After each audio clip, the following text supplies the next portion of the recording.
Incredibly handsome kid. On the outside, Chase Edwards seemed to be a typical fun-loving and active 12-year-old boy. He had a great sense of humor.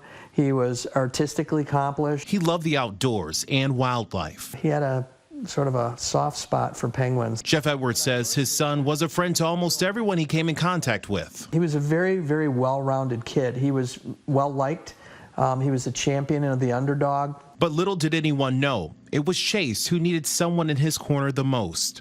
Behind the smiles, Chase was in a dark place, desperate to get out. He died by suicide in March of 2003. Those were the questions that we first asked. You know, what does a 12-year-old have to be so depressed about that they resort to taking their own life? The search for answers became the Brighton area father's mission shortly after Chase's passing, learning about suicide, depression, and mental health, and looking back to what may have been missed with his son. Chase dealt with all of the things that everybody dealt with. He didn't have any more or any less than really, I think, any other kid had. He might have had less. Chase experienced what they thought were normal 12-year-old behaviors. When he would come in the evening and we'd say, well, what are you, on a school night, and we would say, well, what are you doing up? And he would say, well, I can't sleep. What do you mean you can't sleep? Go to bed. I can't sleep, Dad. He says Chase was having trouble sleeping, talked about risky moves while skateboarding, and even gave away some of his favorite things. We saw these behaviors, but we didn't know to connect the dots of those different behaviors, nor did we realize that that behavior was indicative of something. They were signs of depression, which Edwards says often goes undiagnosed in some young children. He says the mental illness could be triggered by a number of things, with bullying and peer pressure often making it to the top of the list. Studies have also found that there is an association between social media and anxiety, another mental health disorder. It's not a flaw in character, it's a flaw in body chemistry for a lot of these people. And sadly, more and more are starting to choose suicide as a way of dealing with the pain. One of the ones that were always so shocking to me were the number of kids under the age of not only 12 and not only under the age of 10, but under the age of 5 that resorted to taking their own lives. And the numbers from the Centers for Disease Control and Prevention are startling. Between 1999 and 2015, more than 1,300 children between 5 and 12 took their own lives in the U.S.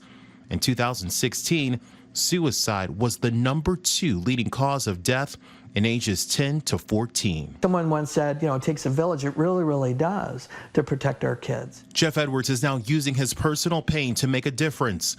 In July 2006, Governor Granholm signed the Chase Edwards Law, which encourages schools to teach students and staff about the warning signs and risk factors for suicide and depression. Schools and teachers are where you learn things, and it's who spends the majority of the time with our kid and who can notice differences in their behaviors and the quality of their schoolwork and how they're relating or interrelating with other people. Edwards is also in the classroom himself, speaking to as many people as he can, sharing his son's story as a way to help those who might be suffering or know of someone dealing with mental illness. Edwards says it's the only way to help keep others from experiencing the heartache and pain similar to his. Does he look like a suicidal kid? And they all say no.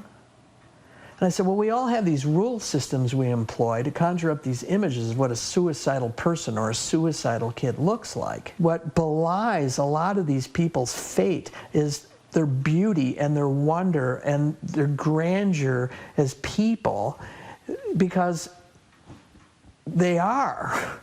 But they also carry this illness that is insidiously chipping away at them. The number right there on your screen is available 24 hours a day. If you or someone you know is considering suicide, please call that number. There's also a website right there.